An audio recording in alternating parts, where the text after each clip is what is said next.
Hey, this is Sanju. তো দেখুন, superstar জিতের পরের সিনেমার অ্যানাউন্সমেন্ট চলে এসছে। কেউ বলে বিপ্লবী, কেউ বলে ডাকাত, এরকম কিছু একটা নাম। তো এটা নিয়ে কিছু সত্যি কথা বলবো, খুবই কড়া সত্যি হবে। আর সত্যি কথা তেতো হয়, সবাই জানেন। তাই খুব মন দিয়ে শুনবেন। আর জানি না আমার পক্ষে কতজন থাকবেন, তবে আমি আমার কথাগুলো তো বলবই। দেখুন, সুপারস্টার জিৎ তার সিনেমার অপেক্ষার জন্য দর্শক বসে থাকে।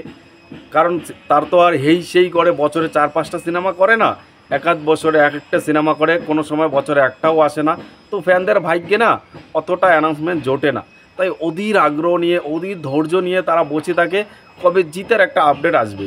তো লাস্ট আমরা দেখলাম জিৎ যখন বলিউডে গিয়ে কাজ করছে, তার খাকি সিনেমা অত হিট হয়ে গেছে এবং বলিউড থেকে বেশ ডাক পাচ্ছে। তো দর্শকের চাহিদা কিন্তু বেড়ে গেছে, জিতের প্রতি আরও একটা আলাদা দায়িত্ব বেড়ে গেছে দর্শকের।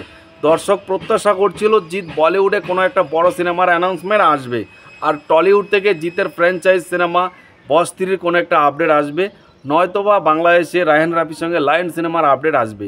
অর্থাৎ দর্শক চাইছিল জিৎ যেহেতু এতদিন সিনেমা থেকে বিরতি নিয়েছে, তাই তার একটা বড় সিনেমা আসুক, যেটার দ্বারা একটা বড় কামব্যাক হোক।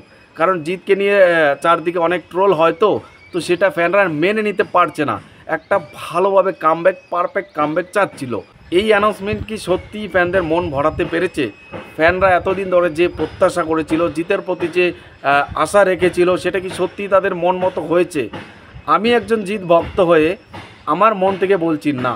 আমার তো মন একদমই মানেনি, একদমই আমি মেনে নিতে পারছি না যে যতটা চেয়েছিলাম তার ধারে কাছে পর্যন্ত যায়নি অ্যানাউন্সমেন্ট। দেখুন, জিৎ একজন অনন্ত সিংয়ের বায়োপিকে কাজ করছে, ভালো কথা। একজন বাঙালি বীরের বায়োপিকে কাজ করা, আমাদের স্টার বা আমাদের আইডল যখন কাজ করবে, সেটা তো আমরা খুশি হব। বাট সব কিছু বিচার তো করতে হবে। সিনেমাটা লিখছে কে? অরিত্রজ জ্ঞান, যিনি একজন ইউটিউবার।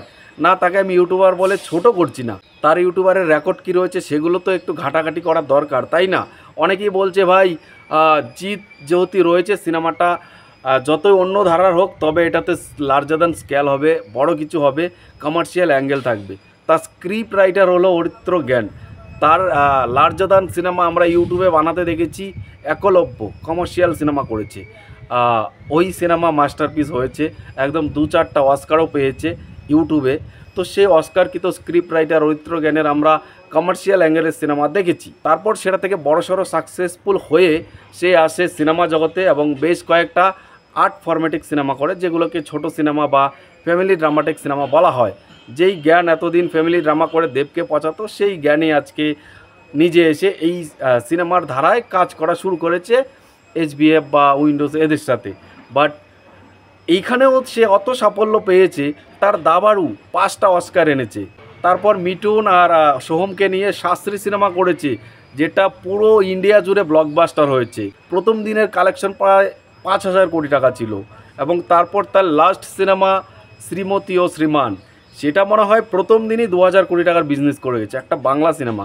তো এই সব রেকর্ড রয়েছে অরিত্রজ জ্ঞানের। আর পরবর্তীতে আমরা এই সিনেমা যিনি ডিরেক্ট করবেন, প্রতীকিত বসু। না, আমি তাকে ছোট করে কথা বলছি না। তার যদি আপনি অতীত দেখেন, তার কেরিয়ারে এমন একটি সিনেমাও নেই যেটি সিনেমার বাজেট তো দূরের কথা, তার অর্ধেক বাজেট পর্যন্ত রিকভার করেছে।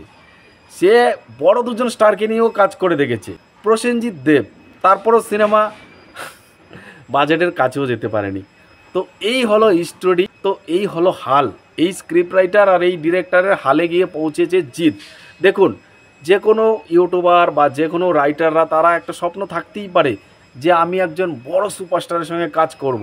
আর বাংলাতে জিতের সঙ্গে কাজ করার জন্য প্রত্যেকটা ঘরে ঘরে যারা 1 পাতা 2 পাতা লেখে, তাদেরও স্বপ্ন একদিন আমার রাইটিংয়ে জিৎ কাজ করবে, জিতকে আমি এরকমভাবে লিখছি। কিন্তু ভাই, জিতের লেভেলটা কি এখনও এই পর্যন্তই চলে এসছে? আর বললাম না, থাক। অনেকেই বলবে, আবার অনেকেই বলবে তুমি ইউটিউবার হয়ে ইউটিউবারকে ছোট করছো। তাই আর বেশি কিছু বলতে চাই না। তবে সিনেমার নামটা দিয়েছে, কেউ বলে বিপ্লবী, কেউ বলে ডাকাত। না ভাই, মানে 2025-এর নাম এটা, পুরো একদম ইতিহাসের মতো একটা নাম দিয়ে দিয়েছে।